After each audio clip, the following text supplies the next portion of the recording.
Ministro Humberto Martins, que também participa da cerimônia de promulgação da PEC dos benefícios nesse momento no Congresso Nacional. Vamos à análise agora dos nossos comentaristas, começando com a Ana Paula Henkel. Boa tarde para você, Ana. Não tínhamos conversado ainda, né? Queríamos te ouvir, Ana, sobre os discursos que acompanhamos, as falas dos presidentes do Senado, Rodrigo Pacheco, da Câmara, Arthur Lira, do presidente da República, Jair Bolsonaro. O presidente Bolsonaro pareceu ali num tom bastante amistoso em relação ao Congresso, né, Ana? Fazendo acenos ao parlamento, agradecendo pelo apoio na aprovação de medidas econômicas e, em especial, desse pacote social, né, Ana? Boa tarde para você. Boa noite, Vitor. Boa noite, Mota, querido Guilherme Fiuza. Um beijo ao nosso mestre Augusto Nunes, aí recuperando a voz, e o nosso abraço muito carinhoso ao nosso querido José Maria Trindade, e boa noite à nossa audiência maravilhosa. Vitor, precisamos sempre estabelecer que essa PEC dos benefícios, que muitos da oposição chamam de PEC kamikaze, PEC de fura-teto dos gastos, isso não é verdade. Essa PEC ela só foi possível por causa de recursos, receita extraordinária que o Brasil teve no último ano. E isso a oposição não fala, né? Ou seja, apenas uma histeria contra aqueles que estão fazendo dentro da pandemia, dentro de um conceito aí global, geopolítico, de uma guerra que está afetando o globo de uma maneira geral. O Brasil conseguiu ter uma receita extraordinária e, por isso, essa PEC pôde acontecer, ela pôde ser aprovada. O estado de emergência foi decretado, agora não custa fazermos um pequeno exercício do que seria, se já estamos em estado de emergência, do que seria o nosso estado, além de um estado de emergência, se o presidente Bolsonaro não tivesse dado de ombros com a histeria da oposição e ter ido até a Rússia conversar com Vladimir Putin, exatamente para manter aí abastecida o nosso agro, manter abastecido o nosso agro, trazer fertilizantes, ele conseguiu continuar alimentando a nossa economia através de uma das engrenagens mais importantes, que é exatamente o agro. Imagina se o presidente Bolsonaro não tivesse feito isso, tivesse se preocupado com mais uma histeria, mais uma gritaria de que o genocida vai encontrar o outro, fascista, etc, etc. O presidente colocou o Brasil acima de tudo, acima de falácias, acima de narrativas, foi até a Rússia, conversou com o Vladimir Putin. Hoje nós temos visto os Estados Unidos, que ontem trouxemos aqui o número da inflação de 9,1% ao ano, uma expectativa que superou um número que esperou até a expectativa de 8,8% ao ano. Os americanos estão aí penando na área de fertilizantes, combustíveis e alimentos foram os grandes vilões desse maior número dos últimos 40 anos. Os americanos estão batendo lá na porta dos canadenses, os canadenses estão falando, olha, nós também não temos fertilizantes. Imagina se o presidente Bolsonaro não tivesse feito exatamente o que um chefe de Estado preocupado com a sua nação faz. Foi até a Rússia, fez o que tinha que fazer e mesmo assim estamos num estado de emergência como o mundo de forma geral. Vitor, vou passar para os meus colegas aí, depois a gente continua falando mais um pouco, mas enquanto o Pacheco estava falando, depois o Arthur Lira e o Alcolumbre, olha, o carinho do chat aqui com eles, o pessoal não estava muito feliz, não. O pessoal já entendeu muito bem que essa PEC é uma PEC importante, que foi aí tocada pelo governo federal, muito pela base do governo federal, mas o brasileiro já entendeu o que Pacheco está fazendo aí sentado, não colocando, engavetando esses projetos de impeachment, né, esses processos de impeachment de ministros que adoram inconstitucionalidades na gaveta, não trazendo para o plenário. O senhor Arthur Lira, com esse projeto 2630 aí, que coloca de uma forma geral uma mordaça no cidadão.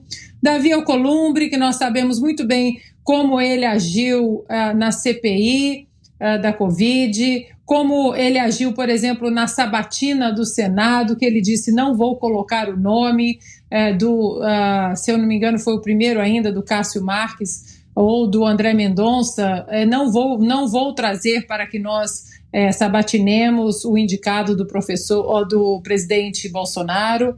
E o chat aqui já entendeu que nas próximas eleições esses 3 nomes eles estarão aí numa berlinda prestando contas para a nação brasileira. E você, Roberto Mota, que destaca de todos esses pronunciamentos que acompanhamos nessa cerimônia que acontece agora lá no Congresso Nacional em Brasília. Mota, boa noite. Boa noite, Brown. Boa noite, Ana Paula. Boa noite, Fiuza. Nossos pensamentos e nossas orações para o Zé Maria. Um abraço para o Augusto Nunes. E boa noite para toda a nossa audiência que, como a Ana Paula disse, já está muito ativa aqui no chat, no Twitter e reagindo aos pronunciamentos, aos discursos. Hoje em dia é muito difícil enganar as pessoas. Essa é uma das razões pelas quais existe essa ânsia de policiar as redes sociais, de controlar o discurso. Essa é uma das razões pelas quais foram criadas as famosas agências checadoras de fatos, para policiar o que as pessoas dizem, o que elas pensam, mas isso é impossível, porque não há volta nessa onda de liberdade. E as pessoas não se enganam. Brown, eu gostei muito do pronunciamento do presidente Bolsonaro. Ele fez um breve histórico do governo, descreveu a chegada da pandemia, falou sobre as medidas para enfrentar o desemprego e ajudar os informais, elogiou, o trabalho em conjunto do Executivo e do Parlamento na aprovação do auxílio emergencial, que beneficiou 68 milhões de pessoas. Ele disse que em 2020 o gasto com os programas de assistência emergencial equivaleu a 15 anos de desembolso do Bolsa Família. Falou da seca de 2021, que elevou os preços da energia, e da guerra que chegou em 2022, gerando inflação no mundo, principalmente inflação nos preços da comida e dos combustíveis. Falou das medidas que o governo federal tomou, o governo federal zerou o imposto federal no gás de cozinha e no óleo diesel, criou um teto de ICMS para itens essenciais, combustíveis, comunicações, transportes e energia, e aí o Brasil começou a retornar à normalidade. O presidente falou com muita propriedade sobre os homens e mulheres audazes que enfrentaram esses momentos difíceis, porque não era só a conjuntura que era difícil, não. O mundo estava atravessando uma crise gigantesca, depois de já ter passado pela pandemia, e aqui no Brasil, o governo, o grupo de pessoas que estava tentando administrar o país, fazer o país andar para frente, estava e continua submetido a um fogo cerrado de várias pessoas, de várias instituições, para as quais, quanto pior, melhor. O presidente também falou do aumento do Bolsa Família, que se converteu em Auxílio Brasil, que saiu de R$190, depois passou para R$400, depois passou para R$600, e que hoje serve a 18 milhões de famílias. O presidente também falou sobre a distribuição dos títulos da reforma agrária, títulos de propriedade rural, foram 390 mil títulos, e um dado que eu não conhecia, mais de 90% desses títulos foram para mulheres, foram entregues a mulheres, às mulheres das famílias. O presidente disse que Câmara e Senado são essenciais, que o Congresso e o Executivo são irmãos. O presidente também elogiou o STJ, mencionou projetos de eólicas offshore. Isso são aqueles equipamentos de captação da energia do vento que são instalados dentro do mar e que são usados, essa energia é usada para produzir hidrogênio. Então, como esse hidrogênio é produzido com energia limpa, energia eólica de fonte renovável, ele é chamado de hidrogênio verde, tem uma série de aplicações, pode ser vendido no mercado internacional. E o presidente também falou da manobra de ir à Rússia, da estratégia de ir à Rússia em busca de fertilizantes, o que hoje dá segurança ao agronegócio, e também mencionou a possibilidade de compra de óleo diesel direto da Rússia.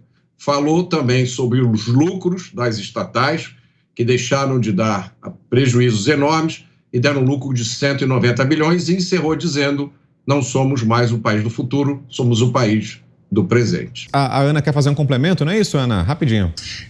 Rapidinho, Vitor, porque aqui, como integrante feminina da bancada, o Alcolumbre, todos eles ali falando sobre os profissionais de saúde, né, do papel heróico, que arriscaram suas vidas, etc., e tudo muito justo.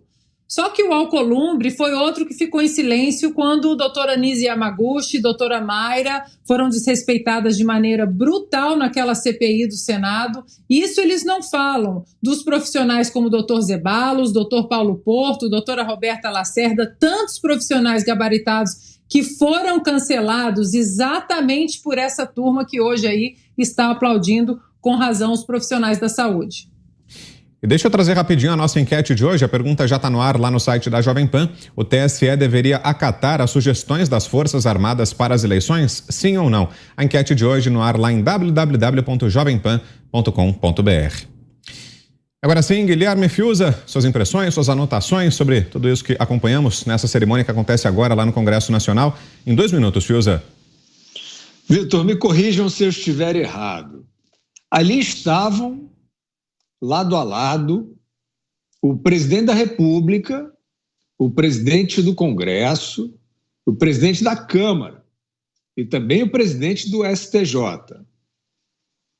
Lado a lado, uma solenidade, unidos para a promulgação de medidas emergenciais, principalmente as sociais, por conta da conjuntura, com a conta feita pelo Ministério da Economia, com o esforço do governo federal sendo louvado pelo senador Rodrigo Alcolumbre, todos cantando o hino nacional. Eu vi isso ou eu confundi alguém aí?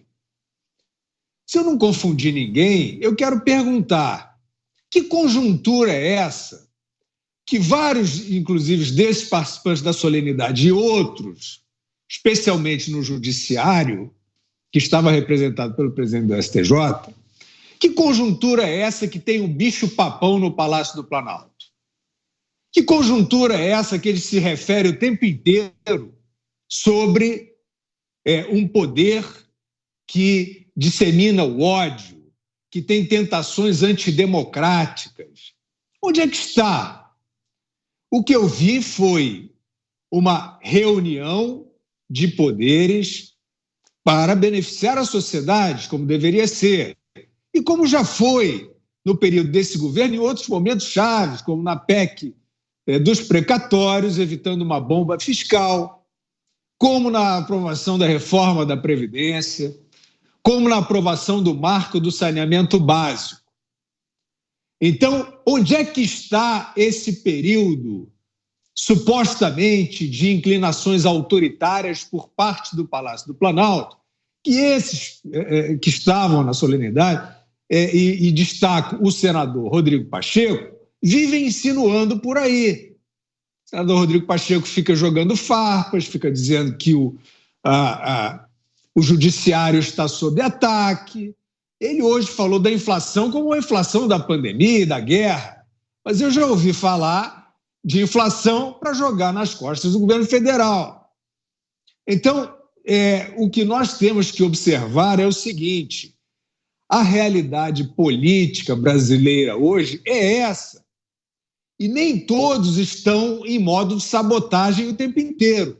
Tanto que esses momentos em que eu citei, incluindo o de hoje, há uma convergência para fazer políticas que atenderão a sociedade, que não são fascistas, não são eleitoreiras, né? São contas bem feitas, né?